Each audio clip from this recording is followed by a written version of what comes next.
জেলার কৈলাসহরে ইদানিং বাজার গরম। ফটিকরায় বিধানসভা কেন্দ্রের বিজেপি বিধায়ক তথা মন্ত্রী সুধাংশু দাসের এক ফেসবুক পোস্টকে ঘিরে যত তুলকালাম কাণ্ড। রাজধানী আগরতলায় কংগ্রেসের তরফে ওনাকে কালো পতাকা দেখানো হয়েছে। তারই প্রতিবাদে উনকোটি হিন্দু সমাজ আজ গর্জে উঠল সুধাংশুর সমর্থনে। উল্লেখ্য যে গত 1 সেপ্টেম্বর মন্ত্রী সুধাংশু দাস ফেসবুকে পোস্ট করেন যে রাজনীতির ঊর্ধ্বে উঠে হিন্দু ধর্মাবলম্বীদের উচিত নিজেদের ধর্মকে রক্ষা করতে। ব্যাস, তাতেই যেন ঘৃতাহুতি। রীতিমতো বিধানসভার অধিবেশনেও তোলপাড়।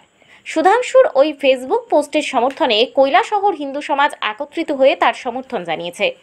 বৃহস্পতিবার সন্ধ্যা 6টায় পুরো কৈলাসহর মহকুমার জনগণ এককাট্টা হয়ে যেমন সুধাংশুর সমর্থনে এগিয়ে এসেছেন, বিপরীতে বাংলাদেশে যেই হারে হিন্দুদের উপর মৌলবাদীদের আক্রমণ ও ধর্ষণের ঘটনা ঘটে চলেছে তার তীব্র নিন্দা জানিয়েছেন। সুধাংশু যদি ভুল বলেই থাকেন, তাহলে বাংলাদেশে এত হিন্দুদের উপর অমানবিক অত্যাচারের বিরুদ্ধে কোনো রাজনৈতিক দল গর্জে উঠল না কেন? আসলেই ভারতে সব সম্ভব। কেননা ভারতবর্ষ এমন এক দেশ যেখানে সবাই মিলে সাম্যের গান গায়, কাঁধে কাঁধ মিলিয়ে চলতে দেখা যায়। তবুও সুধাংশু বাবু নির্ভুল, দাবি হিন্দু সমাজের।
অন্তর্বর্তীকালীন সরকার গঠন হওয়ার পর থেকে সেই রাজ্য থেকে বাংলাদেশের দিকে দিকে হিন্দু মা বোনেদের বাড়ি হামলা হচ্ছে।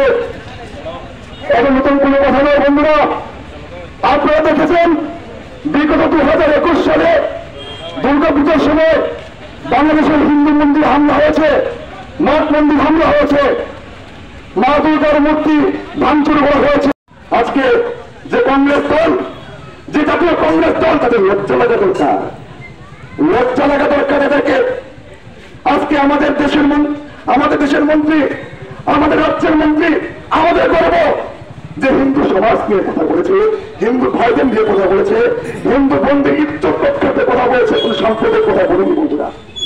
বলেছে কি বলেছে না? সম্পদের কথা বলেছে কি বলেছে না? বলেছে। চেষ্টা করছে। সব থেকে বড় কথা, পাহাড়ে যারা উপজাতি অংশের মানুষ আছে, পাহাড়ে যারা উপজাতি অংশের মানুষ আছে, যারা দূরের অংশের মানুষ, শুধু পাহাড় নয়, যারা হিন্দু ধর্মের যারা গরিব অংশের মানুষ, সেই সমস্ত গরিব অংশের মানুষের আর্থিক অনটনের সদস্যগুলা নিয়ে প্রচুর টাকায় প্রয়োজন দেখিয়ে তাদের সঙ্গে প্রতারণা করে তাদের ঘরের মেয়ে এবং তাদেরকে ধর্মায়িত করার পরিকল্পিত চেষ্টা হচ্ছে। আজকে আমরা আজও নিরব ভূমিকা পালন করছি। নাগরিক ও কৈলাসনের সন্তান আমাদের যদি নিজের মূর্তি এবং মন্দির রক্ষা করতে না পারে, নিজের দেবদেবীর মূর্তি রক্ষা করতে না পারে, তাহলে হিন্দুদেরকে নিজের দেবদেবীর পূজা করার কোনো অধিকার নাই। যদি দেবদেবীর পূজা করতে হয়, মন্দির মঠ তৈরি করতে হয়, তাহলে তাকে রক্ষা করতে হবে, অন্যথায় হিন্দুদেরকে এসব ছেড়ে দিতে হবে। যেই কথাই বলেছিলেন এর বেশি কিছু উনি বলেন নাই। উনার এই বক্তব্যের সাথে সাথে সারা রাজ্যে জেহাদিরা এবং সেকুলারবাদীরা বিদ্রোহ ঘোষণা করে দোলগাঁও বাজারে অত্র এলাকার সমস্ত হিন্দু সমাজের মা বোনেরা ও ভাইয়েরা আজ থেকে কিছুদিন পূর্বে আমাদের রাজ্যের মাননীয় মন্ত্রী সুধাংশু দাস মহাশয় উনি ওনার ফেসবুক আইডিতে উনি ওনার সধর্মীয় বিষয় নিয়ে একটা পোস্ট করেছিলেন। নেতাগণ এবং রাজ্যের জেহাদি যে সমস্ত লোকগুলো রয়েছে তারা এটার প্রতিবাদ করতে শুরু করলো এবং কি গতকাল আমরা রাজ্যের বিধানসভাতে কি দেখলাম আপনারা দেখেছেন আপামর রাজ্যের মানুষ। আজকে যে দোলগাঁও বাজারে একটা সমর্থন মিছিল হলো কেন? নমস্কার, আপনারা নিশ্চয়ই অবগত আছেন যে আজ 3-4 দিন ধরে সারা রাজ্যভিত্তিক একটা বিষয় চর্চার বিষয় কেন্দ্রবিন্দু হয়ে দাঁড়িয়েছে। একটা বিষয় নিয়ে, যে বিষয়টা হচ্ছে আমাদের রাজ্যের মাননীয় মন্ত্রী শ্রদ্ধেয় সুধাংশু দাস মহাশয় উনি ওনার ফেসবুক পেজ থেকে একটি পোস্ট করেছেন, যেটা সম্পূর্ণ একটা হিন্দু ধর্মীয় বিষয় নিয়ে। সেখানে অন্য কোনো ধর্ম উল্লেখ করা নেই, এখানে অন্য কোনো জাতি উল্লেখ করা নেই। তো ওই বিষয়টাকে নিয়ে রাজ্যের কিছু সেকুলার নেতাগণ এবং জেহাদিরা এই বিষয়টা নিয়ে রাজ্যের যে শান্তিপূর্ণ ভাবমূর্তি, সেই শান্তি ভাবমূর্তিকে নষ্ট করার একটা প্রয়াস তারা চালিয়ে যাচ্ছে। তো আমরা এই রাজ্যের জনগণ, আমরা সনাতন ধর্মে বিশ্বাসী, আমরা সনাতন ধর্মের মানুষ। আমরা দেখেছি যে আমাদের রাজ্যের যে মন্ত্রী উনি যে পোস্ট করেছেন সেটা সঠিক পোস্ট করেছেন, হিন্দু সমাজের মঙ্গলার্থে সেই পোস্ট করেছেন, সেখানে ওনার কোনো এক বিন্দু মাত্র ভুল নেই। তো আজকে যেন এই রাজ্যের দিকে দিকে ওনাকে নিয়ে এই সমস্ত কুমন্তব্য কুচক্রান্ত করা হচ্ছে তার আমরা ধিক্কার জানাই এবং আমরা নিন্দা করি। এবং আমাদের যে সুধাংশু দাস মহাশয় ওনাকে আমরা বলবো উনি আগামী দিনেও যাতে ওনার এই কার্যক্রমগুলো জারি থাকে, তারই উদ্দেশ্যে আজকে আমরা যে দোলগাঁও বাজারে যে একটা সমর্থন র্যালি, সেই র্যালি করেছি এবং একটা বাজার সভায় আমরা মিলিত হয়েছি। সম্পূর্ণটা হচ্ছে যে উনি ওনার জায়গাতে যাতে অটল থাকেন এবং আগামী দিনে যাতে উনি এই সমস্ত বিষয় নিয়ে আরও বেশি এলাকালেই করেন। এই জায়গা এখানে দাঁড়িয়ে আমরা বলতে পারি সারা রাজ্যের আপামর হিন্দু সমাজ ওনার পাশে আছে, পাশে থাকবে, ওনার কোনো টেনশন করার কোনো বিষয় নেই। আমরা সনাতন সমাজ ওনার পাশে আছে। আমরা দেখেছি বিধানসভায় গত বুধবার দিন কংগ্রেসীরা এটা বিরোধিতা করলো যে পোস্টের সুধাংশু বাবু, এবং ওনাকে বললো যে আপনি ক্ষমা চান বিধানসভায়। এই ব্যাপারে যে কংগ্রেসের যে একটা যে ব্যাপার, এই ব্যাপারে আপনি কি বলতে চাইছেন? আমি এখানে কোনো রাজনৈতিক দলের নাম উল্লেখ করব না, তবে এটা বলবো যে সুধাংশু বাবু উনি যে পোস্টটা করেছেন সে উনি ক্ষমা চাওয়ার মতন বা ভুল স্বীকার করার মতন সেখানে কোনো কিছুই লেখা ছিল না। যার ফলে উনি কিসের জন্য উনি ভুল স্বীকার করবেন, কার কাছে ভুল স্বীকার করবেন, কেন ভুল স্বীকার করবেন? উনি গতকাল যেটা বলেছেন আপনারাও নিশ্চয়ই অবগত আছেন, উনি বলেছেন যে উনি ডিভাইডে বইতে রাজি আছেন, বসুক যারা ওনার সঙ্গে ডিভাইডে বসবে। যদি ডিভাইডের মাধ্যমে ওনাকে তারা হারিয়ে দিতে পারে তখন উনি ভুল স্বীকার করবেন। উনি তো নিজের থেকে স্বাগত জানিয়েছেন, তো ওনারা বসুক ওনার সঙ্গে ডিভাইডে। তো আপনাকে অনেক ধন্যবাদ আপনার মূল্যবান সময়টা আমাদেরকে দেওয়ার জন্য। আপনার পরিচয়টা কেন? পরিচয়টা আমার পরিচয়, আমি তো শ্যামল সরকার, রাষ্ট্রীয় হিন্দু সংগঠন জেলা সভাপতি। আজকে দোলগাঁও বাজারে একটা সমর্থন মিছিল আমরা দেখলাম, এটা কেন? দেখুন, আমি শুরু থেকেই বলছি, আজকে প্রায় 1 মাস পূর্বে বাংলাদেশে যে একটা অন্তর্বর্তীকালীন সরকার গঠন হয়েছে, সেই অন্তর্বর্তীকালীন সরকার গঠন হওয়ার পর থেকে বাংলাদেশের বিভিন্ন জায়গায় সংখ্যালঘু হিন্দুদের বাড়ি ঘরে হামলা হচ্ছে। শুধু তাই নয়, আমাদের হিন্দু মা এবং বোনদের উপর হামলা হচ্ছে। তার প্রতিবাদে আমাদের ত্রিপুরা রাজ্যের মাননীয় মন্ত্রী সুধাংশু দাস মহাশয় একটা প্রতিবাদী একটা পোস্ট উনি ফেসবুকের মাধ্যমে করেছেন, যাতে করে সমাজের সকল শুভবুদ্ধি সম্পন্ন হিন্দু সমাজ যাতে করে জাগৃত হয় এবং তাদের মধ্যে যাতে সেই প্রতিবাদের একটা ভাবমূর্তি গড়ে ওঠে, তার লক্ষ্যে উনি এই পোস্টগুলি করেছেন। উনি সাম্প্রদায়িকতা বিরুদ্ধে বা সাম্প্রদায়িকতা করার লক্ষ্যে উনি কোনো পোস্ট করেনি, উনি কোনো ধর্মকে নিন্দা করেনি বা কোনো ধর্মের উপরে আক্রমণ করার জন্য বলেনি, উনি কোনো রাজনৈতিক সংগঠনকে কিছু বলেনি। উনি নিজে একজন হিন্দু, নিজে একজন সনাতনী, পাশাপাশি সকল ভারতবর্ষের সনাতনীদের উদ্দেশ্য করে, সারা বিশ্বের সনাতনীদের উদ্দেশ্য করে এই মূল্যবান পোস্টগুলো উনি করেছেন। তাতে দেখা গেছে এক রাজনৈতিক দল কালো পতাকা দেখিয়ে আমাদের মাননীয় মন্ত্রীকে নানাভাবে বিভ্রান্ত করার চেষ্টা করেছে।